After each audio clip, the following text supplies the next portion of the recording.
les situations que nous traversons et nous sommes en train de nous lamenter, en train de regarder à gauche, à droite, alors que Dieu nous a créés pour cette situation. Alléluia. Dieu t'a créé pour cette situation. Tu la vis parce que tu es la réponse pour cette situation. Tu es la femme de la situation. Alléluia. Ah, moi je le crois, je ne sais pas pour toi, mais moi je suis la femme de cette situation dans laquelle nous sommes aujourd'hui. Alléluia. Dieu ne fait rien par hasard. Quand Dieu dit va avec cette force que tu as, ça veut dire que Dieu avait déjà donné une force à Gédéon. Dieu était au courant. Si Gédéon était dans l'ignorance, il ne savait pas. Il ne savait même pas qu'il avait une force. Dieu n'a pas dit Gédéon, lève-toi, je te donne une force. Non, il dit va avec cette force. Ça veut dire que de la même manière que Dieu a dit à Jérémie, avant que tu ne sois conçu dans le sein de ta mère, je te connaissais déjà. Je t'avais déjà établi prophète des nations. Alléluia.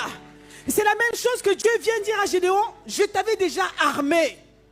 Je t'avais déjà rendu fort pour combattre Madian.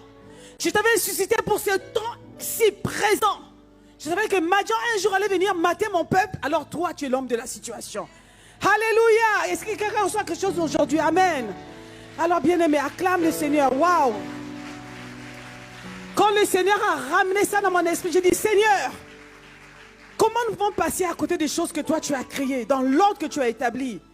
Alors bien aimé, nous allons voir 3 vérités concernant la manifestation de la grâce. 3 vérités, bien aimé. Oh, combien de fois nous demandons au Seigneur, donne-moi la grâce. Donne-moi la grâce. Nous sommes comme ces hommes en train de quémander quelque chose qu'ils ont déjà. Nous sommes comme ces femmes qui sont en train de quémander quelque chose que Dieu leur a déjà donné. 3 vérités concernant la grâce. La première vérité, c'est que Dieu te connaissait avant que tu ne sois formé dans le ventre de ta mère. Dieu n'était pas surpris de te voir apparaître dans la maternité où tu es né, quel que soit le pays, en train de crier, de pleurer ce jour-là. Non. Dieu était au courant avant même que ton père et ta mère se rencontrent. Dieu t'avait déjà connu. Alléluia. Il t'avait déjà connu, bien-aimé. Tu n'es donc pas un accident. Tu n'es pas une erreur. Amen.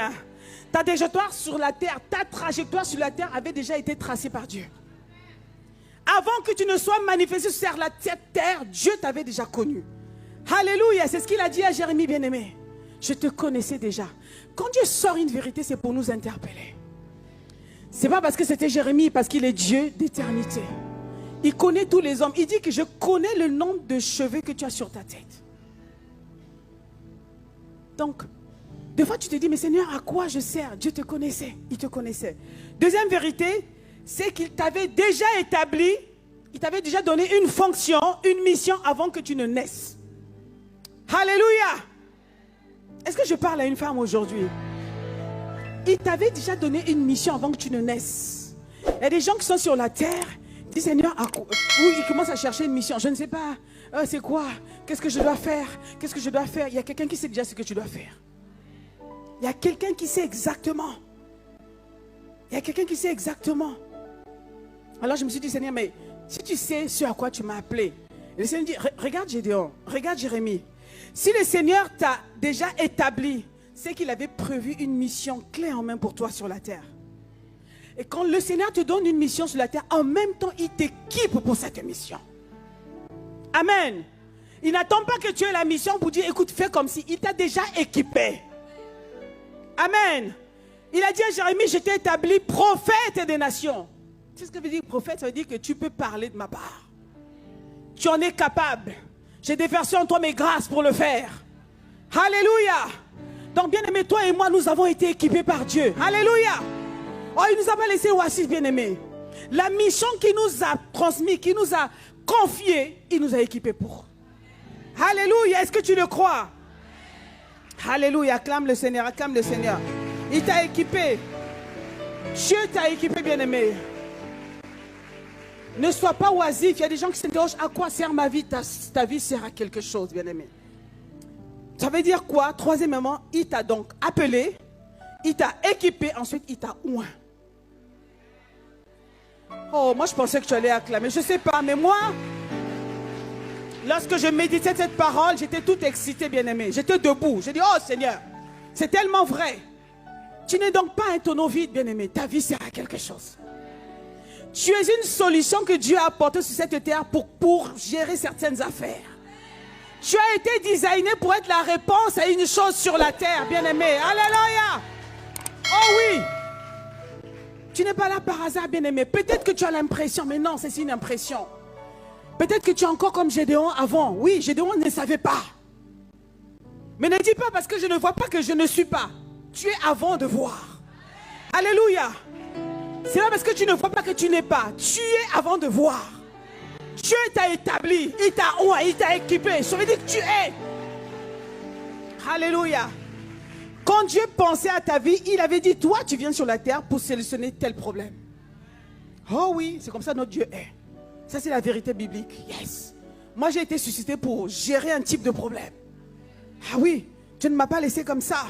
Chacun de nous a un appel particulier. Pour cet appel, Dieu nous a oint. Bien-aimé, ne crois jamais que tu n'es pas oint. Moi je suis oint. Hein? Ah, je suis ointe. Prends Dieu au sérieux et prends-toi au sérieux, bien-aimé. Être oint, c'est pas juste prendre un micro. Être oint, c'est pas juste faire des prières kilométriques. Être oint, c'est résoudre un problème sur la terre. Alléluia. Oui. Ah. Tu es là pour résoudre un problème, un type de problème en particulier, bien-aimé. Ta vie compte pour un type de problème. Tu es la solution à un problème. Oh, bien-aimé, ne te néglige pas. Dieu ne fait rien par hasard. Alléluia, Dieu ne fait rien par hasard. Bien-aimés, nous ne sommes pas là par hasard. Amen. Éphésiens chapitre 4, verset 7. Éphésiens 4, 7 nous dit, mais à chacun de nous, la grâce a été donnée selon la mesure du don de Christ. Alléluia. Christ, en donnant sa vie, a fait en sorte que chacun de nous reçoive une grâce. Donc tu n'es pas vide, bien-aimé, tu n'es pas oisif. Alors j'ai dit, Seigneur, mais c'est bien de dire tout ça. C'est bien de dire tout ça, Seigneur, mais pourquoi certaines personnes n'arrivent pas à identifier la grâce qu'elles ont reçue? Pourquoi certaines personnes n'arrivent pas à manifester la grâce que Dieu leur a donnée? C'est la bonne question, n'est-ce pas, bien-aimé? Hein? Quand je vous dis, tu as reçu une grâce, tu dis, Amen, mais dis, pourquoi je ne vois pas forcément? Pourquoi je ne sais pas? Pourquoi je ne la manifeste pas? C'est une bonne question. Pourquoi? Bien-aimé, quand on regarde Gédéon, Gédéon était dans la culpabilité. Il était complètement défocalisé, il ne savait pas qu'il avait reçu une grâce. Pourquoi? Parce qu'il était ignorant. Tant que tu vis dans l'ignorance, bien-aimé, tu ne peux pas manifester la grâce que Dieu t'a donnée. Tu ne pourras pas la vivre, l'expérimenter et faire profiter les gens autour de toi. Quelqu'un disait que l'ignorance tue. Le Seigneur dit que mon peuple périt par manque de connaissance, par simplement l'ignorance.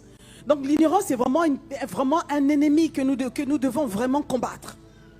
Ce n'est pas bien d'être dans l'ignorance. C'est pour ça que j'aime être dans les environnements où on enseigne le peuple de Dieu. Où ensemble on ouvre la parole, parce que la parole de Dieu va tuer l'ignorance. Va chasser l'ignorance de ta vie. Après tu vas te lever, tu dis, Seigneur, j'ai reçu ta parole. Maintenant je vais marcher dans la vérité. Amen. Donc tu peux avoir reçu des grâces et vivre dans l'ignorance totale. Et lorsque tu vis dans l'ignorance, bien-aimé, tu ne peux pas impacter ton monde. Tu vas priver quelqu'un de quelque chose que Dieu avait déposé en toi. Tu arrives, Gédéon était dans une famille, parmi un peuple. Il est la réponse et il ne le sait pas. Et le peuple souffre.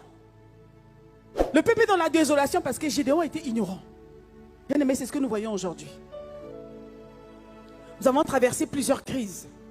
Parce que certains enfants de Dieu étaient dans l'ignorance alors que Dieu savait que nous allons vivre les temps que nous avons vécus. Dieu le savait. Mais ces enfants ne sont pas levés. Ces enfants n'ont pas pris en considération l'appel de Dieu dans leur vie. Pour être la réponse. Quelle honte, bien-aimé. Moi j'avais honte. Lorsque je regardais, j'ouvrais le journal. Je vois que les scientifiques font comment on l'appelle, ils font des estimations. Ils disent, ouais, ça sera bien qu'on trouve le vaccin à tel endroit. Qui va trouver le vaccin? Qui va découvrir un vaccin? Quel est le laboratoire? Il n'y a aucun enfant de Dieu qui s'est distingué. Alors que découvrir un remède, on le voyait dans la parole de Dieu, c'est juste une inspiration que Dieu te donne. Je suis sûr que la situation que nous avons traversée, Dieu avait une solution. Mais comme d'habitude, les enfants de Dieu, nous nous contentons juste de peu. Nous avons laissé le monde prendre les choses. Découvrir les choses qui peuvent encore nuire à notre santé. Il n'y a aucun enfant de Dieu qui s'est distingué. C'est ça. Je suis sûr que Dieu avait oint quelqu'un pour une situation comme la nôtre. C'est juste triste. Bien aimé, nous devons sortir de l'ignorance. Amen. Alors, comment faire alors? Comment sortir de l'ignorance? La première chose, c'est que tu dois aller à la rencontre de Dieu, bien-aimé. Tu dois aller à la rencontre de Dieu. Dieu est venu à la rencontre de Gédéon. Mais si tu ne vois pas Dieu venir, va le chercher. Oh, bien-aimé, va le chercher. Quand il s'agit de ta destinée, tu dois te lever. Tu dis, Seigneur, je dois te rencontrer. Seigneur, je dois te voir. Seigneur, c'en est trop. Il y a trop de choses. Pourquoi? Parce que le monde attend. Souvenez-vous dans Romains 8, verset 19, la Bible dit, aussi la création attend-elle avec un ardent désir la révélation du Fils de Dieu. Bien-aimé, le monde soupire. Le monde ne veut pas entendre les Alléluia, Amen. Le monde veut voir. Le monde veut voir quels sont ces êtres extraordinaires que Dieu avait créés à son image qui peuvent faire la différence dans notre génération. Le monde attend. Le monde attend des solutions. Le monde attend des réponses. Le monde attend des hommes et des femmes connectés à la source qui est notre Dieu pour recevoir les instructions et pour faire du bien à l'humanité. Le monde attend. L'Église aussi attend. Bien-aimé, tu as la solution. Quand je vois comment l'Église est banalisée aujourd'hui, je dis, Seigneur, où sont les fils de Dieu? Une église, lorsqu'elle se lève, elle veut construire un bâtiment. Elle va à la banque la jette littéralement. On dit, ah, si vous étiez une association ordinaire, mais vous êtes une association cultuelle, nous ne finançons pas les associations cultuelles. Quelle injure! Alors que nous savons en vérité que l'or et l'argent appartiennent à notre Dieu. Où sont les enfants de Dieu? Où sont les filles de Dieu? Où sont les ouins du Seigneur? En tout cas, autour de nous, il y en a qui ont compris ça, commencé à se lever. En tout cas, moi je participe à certaines réunions, il y en a qui ont décidé de se lever. Je dis, Seigneur, assez, c'en est assez. Tu nous as équipés, tu nous as ouins. L'or et l'argent nous appartient. Maintenant, il faut agir, bien-aimé. Le monde attend, Seigneur. Le monde n'attend pas juste que les gens qui vont le dimanche à l'église. Le monde veut voir les œuvres. Le monde veut voir les œuvres. Le monde veut voir des réalisations. Afin qu'il glorifie notre Dieu qui est dans les cieux à travers nos vies. Vous vous rendez compte, si quelqu'un se levait, tu dis, écoutez, vous êtes en train de parler, mais voilà. Ou bien sans faire du bruit, il fait juste une expérience, il a le remède.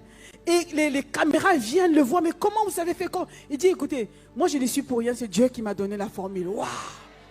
Vous vous rendez compte le nombre de personnes on aurait pu gagner au Seigneur en un jour? Oh, certainement, il y en a qui allaient rire et dire, oh là là, quel Dieu, quel Dieu. Mais beaucoup allaient donner leur vie au Seigneur. Beaucoup allaient dire, si ce Dieu-là est vivant, alors vraiment, je vais suivre ce Dieu.